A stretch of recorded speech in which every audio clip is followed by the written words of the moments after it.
This is News Talk. Now you're welcome back. So 33 days after the FA Cup final defeat, Manchester United players are certainly a quotient of them are turning up at Carrington on Thursday to begin training for the new season. Mason Mount will be their new teammate. Very happy to say Andy Mitten, editor of United We Stand, is with us. Andy, you're very welcome. Good to talk to you. Good to talk to you as well. Just to mention, by the way, you are at the Sugar Club on Saturday the 5th of August. That's the night before Manchester United versus Athletic Bilbao at the Aviva Stadium. You'll be joined by John Paul O'Neill of The Red Issue, talking all things Manchester United for Dublin United fans.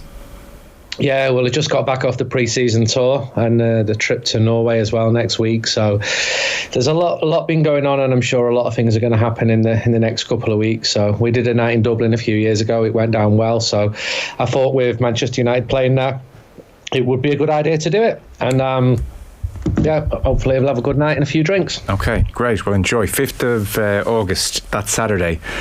So Mason Mount, this has been bubbling away for some time. I did see there was interest from Liverpool, but Mount was pretty focused on Old Trafford, 24 years of age. There have been times where Mount had seemed like automatic starter for Chelsea, and I know Chelsea has been a curious club over the last 18 months, but are you touch surprised Chelsea have been pretty happy to hand over Mason Mount to a fellow top six club? I think they had to, because they had too many players. Mason Mount wanted to join Manchester United. Liverpool were interested, as I understand it from very good sources. Arsenal were also interested. But from very early meetings with Manchester United and with Erik ten Hag, he was adamant that he wanted to come to Old Trafford. Clearly he's well paid. He'll get a pay rise.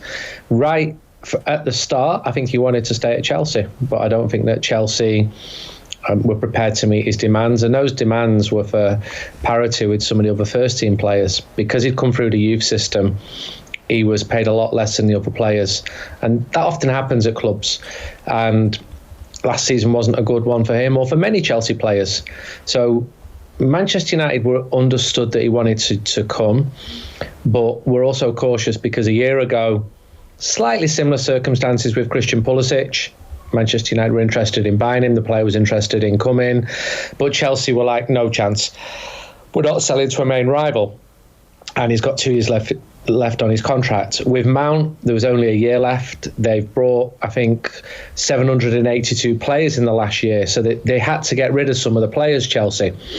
And if you've got a player pushing to go, as he was, then it was a difficult bargaining position for Chelsea. So this has been bubbling under for a couple of months. I spoke to someone at the FA Cup final who said the issue here is Chelsea.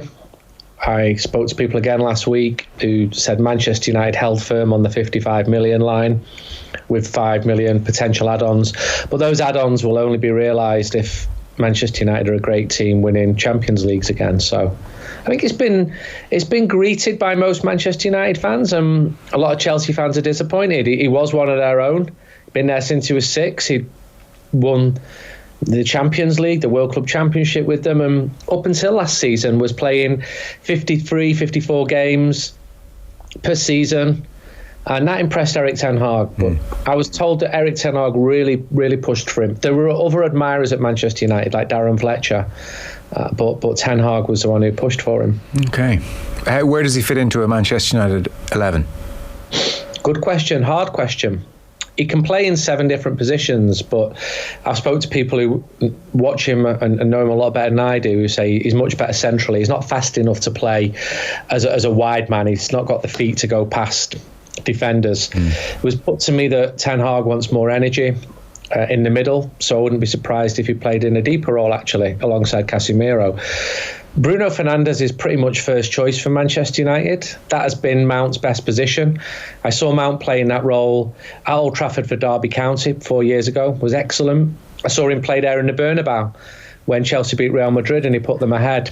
So it's a nice problem for Erik ten Hag to have. I know he wanted different tactical combinations, and he explained that to the player, and he was up for that. So I think that the signing has been greeted. But he's not a number 9, and that is Manchester United's priority, and Erik ten Hag knows that. But I think the club felt it was a deal they could get done relatively early, calm the transfer junkies down a little bit, and move on and get a goalkeeper and a striker. Yeah, well, I'll come to both in a second. On your point there that Bruno Fernandes is very much first choice in, I suppose, what would appear to be Mason Mount's best position. I was putting 2 and 2 together and getting 5, I'm sure, but I have wondered from afar, when you think of Bruno Fernandes against Liverpool and that very public almost downing of tools, and at that time there was a sense or a question mark posed as to whether Ten Hag may have just decided one way or another this isn't going to work out long term. That kind of attitude is not something I want around, and hence we see Mount signing, and does that make it easier to position Bruno closer to the exit door?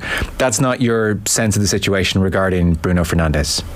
No, I've never been given a hint that Manchester United are looking to move Bruno Fernandes on, or that there are doubts over his future. Several other players, yes. Manchester United will not push certain players out, but will listen to offers for them. Bruno Fernandes is absolutely not one of them. He's playing all the time. Yeah. He's a very important player. Fans don't always love his histrionics, especially that day at Anfield, which was an awful day for everyone associated with Manchester United. Forget how many Liverpool scored that day. But no, he's a very important player for Manchester United. You mentioned goalkeeper situation, so David de Gea. One of these increasingly divisive figures. I mean, you mentioned to Roy Keane, he only has to roll his eyes and a crowd will laugh and know exactly what he's getting at. And then others will say, hang on, he still puts in these remarkable performances, and 1 or 2 mistakes shouldn't completely admonish the former. So it seems, and you can fill us in the details, I would think what most people understand is that United had an option to extend De Gea's contract on the same terms until 2024 that he was on. He's obviously on a very big wage and has been for some time. They pushed him to take a pay cut.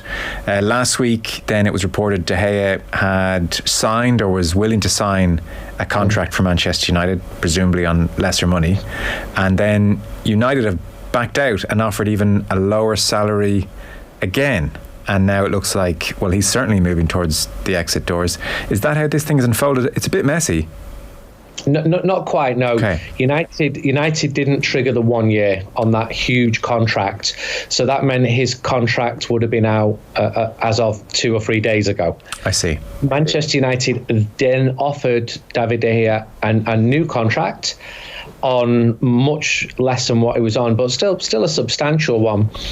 And I remember being at Spurs away in April and speaking to someone who I trust, and they were firmly under the impression that David de Gea was signed. He hadn't signed the contract, but there'd been a verbal agreement. David de Gea had pushed back a little bit on a couple of issues, such as the length of the contract and a couple of performance related, but it wasn't seen as something that wasn't going to get done.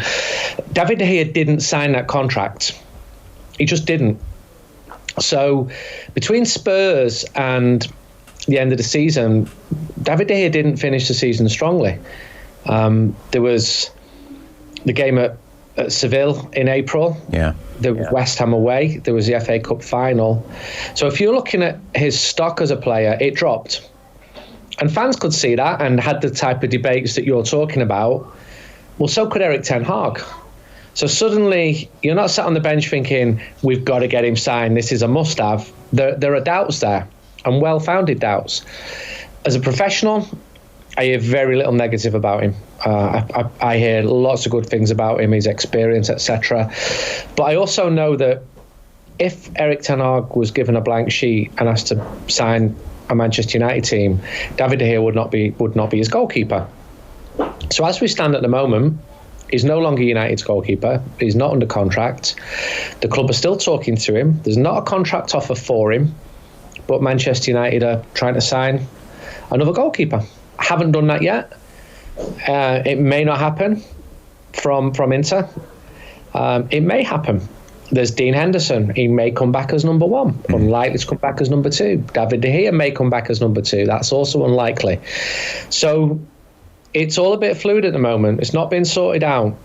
And I get fans going, this is a disgrace, this is the thing I can moan about today because there's something else to moan about yesterday. But if you look back at the history of departures from Manchester United, and I spoke to pretty much every player in the last 5 or 6 decades from that club, a real minority of them left on good terms. Sure.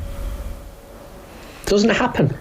The biggest names, your Brian Robsons and your Ryan Giggses, didn't have a happy ending. And it sometimes took them a week to get over it, or in the case of David Beckham, 3 years. I remember going to see Ruud van Nistelrooy in Madrid, 2008. So what's that, 3 years after he's gone, 2 years after he's gone? And he basically admitted the last 6 months have been a disaster. And he was partly to blame for that. Now, David's not had a disastrous 6 months. You'll find people who defend him, and he did win the Golden Glove last year. He has been a good servant for Manchester United, but he's also been paid to be one as well. He's been the best paid goalkeeper in the world for the last 4 years. Has he been the best goalkeeper in the world? Probably not. Yeah, he's an interesting case because the mistakes, you mentioned them, they're very memorable. And yet the many games where he might have made 2 or 3 good saves, not made a mistake, which brought him to the Golden Gloves award, they're that touch more forgettable. I guess the other thing which jumps out about De Gea, right from even that Brentford game where he passed the ball out to Eriksen and probably shouldn't have, has been this sense that the position has changed so acutely across his career. He's been at United since 2011, and it's interesting, United are linked to Andre Onana, 27 years of age at Inter, and of course one of the first things you see written is great with the ball at his feet, and you've never felt that with De Gea, ball at his feet. You've never thought this is a guy in the same echelon as an Ederson, and you do feel Ten Hag has felt that that's a pretty important starter in his book. It is, and he knows Onana. Ironically, when Manchester United first signed him, when Eric Steele spotted De Gea as a 17-year-old, it was because they felt he was good with his feet. Okay. So it's funny how things change, isn't it? And he isn't an Ederson now, as you say. I've spoke to people who are working with him every day, and they actually say he has improved this year in terms of his distribution. He's continued to learn. His 32 years is not an issue. The one criticism I've heard of De Gea consistently, amid the many positives, if I'm giving him a report, he's getting 7s and 8s and 9s, player of the year several times, 4 times I think. Yeah. Was that unless he's really, really pushed, he's not at his absolute best. And when he'd signed that latest big contract a few years ago, he eased off a bit. That was put to me, and all United fans used to say Sergio Romero, best number 2. Yeah, that's true. But inside the club, they knew that Sergio Romero could not play every week. His body wouldn't have it. And David de Gea knew that as well. Okay. So he knew that he was undisputed. Yeah. And did Luke Shaw and relax a little bit? Probably. Yeah, kind of curious to see how he's remembered, De Gea. He will probably be fairly synonymous with a very poor period in United's history where he was often their best player because he was called upon to be. So is that curious dichotomy there? I think he'll be well remembered. I think fans tend to look back and remember better than at the time. Now, I've seen fans, legend, get him a statue, and I think, well, wait a minute, I saw you absolutely slaughtering that person for 6 months. I remember the end of Wayne Rooney, the last 6 months. It was pretty awful. There were times when Ryan Giggs got incredible stick from his own fans. De Gea's worst moment was his first 6 months. Yeah. And he had an amazing game then, February 12 at Chelsea. And he never looked back from there. And he did win a league title. And the Spanish contingent, or the Spanish-speaking contingent, was a big one in Manchester United's dressing room. But I think history will remember him as a good goalkeeper. Yeah. I think people remember mistakes. Well, it's the same with every goalkeeper. That's just a hazard of that position. But 4-time player of the year, you're going to be remembered well. I know, it's a ridiculous record. And he might stay. Right. If he's number 1 the first game of the season, I would not have a massive issue with that. Right, okay. So you mentioned the number 9 position in what was definitely the longest season of all time. It's weird to just say last season Ronaldo arrived. That is just hard to get your head around. So where are they then on the number 9 position? Wanted Kane. Kane's very difficult. Looking at plan B, plan C, plan D. There's money there, but there's not 100 million there. And Kane's not going for less than 100 now. Well, Tottenham are not the type of club who let Kane go. Sure. For not a lot. I mean, they have to sell him. You would think they have to sell him this year. What's the point in hanging on to him for a year and he's going to go anyway for free? I suspect the stuff coming out of Bayern Munich was to try and nudge Tottenham a little bit. Yeah. If you said to Harry Kane now, would you like to join Manchester United? He would say yes. But Tottenham is the issue, and getting a player out of Tottenham. Long gone are the days where Berbatov, Carrick, etc. could be gone. Partly because Manchester United are not as good as they were, don't have that financial advantage, and Tottenham are much improved. I know Tottenham fans whinge, but they are top 4 regulars apart from this season. The stadium, they're a much better club than they were, and financially they're powerful as well. But United need a 9. Absolutely essential that Manchester United get a 9. So then you start looking at cheaper, younger options. With Kane, Ten Hag, he's the man, but there's others there who are more doubtful of Kane because of his age, because of his positioning, and they're looking at others. And that might run a little bit. I spoke to one agent yesterday who I trust. I said, what about this player? They'd never sell him. And he said, nah, they would do. Just give him a month or 2 to soften him up. Feel free to keep this answer short and sweet, because there are legalities here for sure. You occasionally see a piece on Mason Greenwood. There were links with him going to Italy.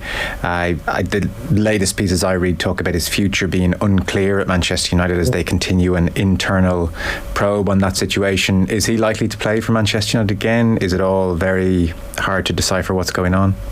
It's hard to decipher. I think within the club you've got people more on the football side who would say play him again. He hasn't actually been convicted of anything, etc.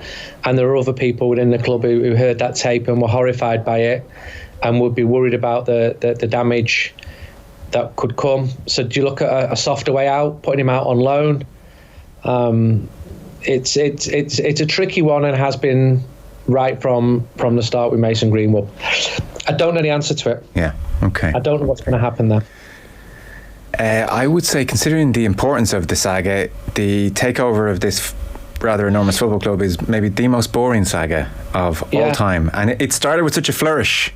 Get your bids in by Friday, and stage 2 is this Thursday. My goodness. And now here we are, and it's July, and it is truly dragging on. So are we saying that the Glazers will most likely be the owners of Manchester United next season?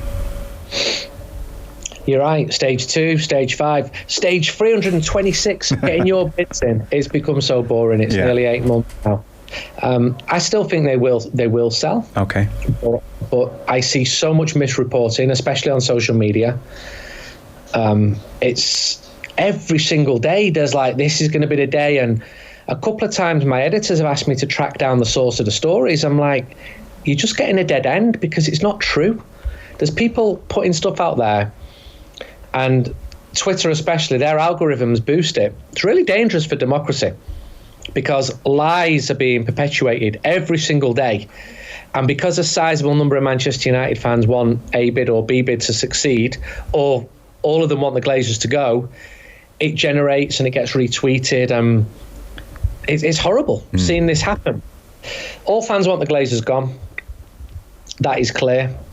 And you've got 2 bids. I've spoken to both bidding parts, and they both got people working for them in London on a PR perspective. They've both signed NDAs, so they can't speak publicly, and they're none the wiser. Okay. As far as I understand, their last bids went in 3 or 4 weeks ago, and they've heard nothing more. Yet if I look on Twitter, it's tomorrow's the day. And I see some people who should know better as well. I'm hearing this. It's happening. And misleading supporters. So I suspect it will be sold, because Manchester United need capital, stadium, team, debts. Don't think the owners are that bothered about being unpopular, are that bothered about the protests. The worry, I think, for a lot of fans is they take on even more debt, bring in private equity. But we don't know what's going to happen. Okay. Just the last one, you mentioned several players available if other clubs wanted to buy them. Is Harry Maguire staying, going? It felt like that had really run its course for such a big signing. Everybody was in agreement. What's his situation, Andy? He wants to play football. He also earns a lot of money. Okay. He wouldn't get that sort of money elsewhere. So if Man United got a good offer for him, would they sell him? Yeah, probably. They're not going to push him out though. Okay. And I think he held himself well last season. I spoke to him on a pretty regular basis last season, and even off the record, he was pretty respectful of his position, but frustrated. And clearly, has he? I'm thinking akin to almost Phil Jones. Who became a joke figure. I feel fairly or otherwise Harry Maguire just has become a joke figure amongst football fans generally. Has he been damaged psychologically about that? Is he aware of that? Has he spoken about that, or is he cards close to his chest on that front? I spoke to him for 2 hours in October and he was all right. Okay. He doesn't like it. He's human. He's seen these people slaughtering him, and he's become this parody figure among a section of the online fans. But at matches, he receives support. There was a couple of people booing in Melbourne pre-season, but in regular matches, he's not a ridiculed figure. He's not actually played that badly when he's played. He just hasn't. I've watched him really closely, but he hasn't played enough. And I'm not going to say that he's Raphael Varane either. It was a bad season for him. Seeing Luke Shaw playing centrally, then being Lindelof starting ahead of him and doing well. I don't think he could have another season like that. But football can change quickly. It really can. It sure can. Thank you so much. Good to talk to you, Andy. You too. Cheers. Andy Mitten there, editor of United We Stand, who, as we mentioned, is at the Sugar Club on the 5th of August, the night before the Bilbao friendly. We'll take a short break. We have Tim Vickery on the way after 9. Off the ball on News Talk. The feeling you've the best seat in the house. The president doesn't get better than these.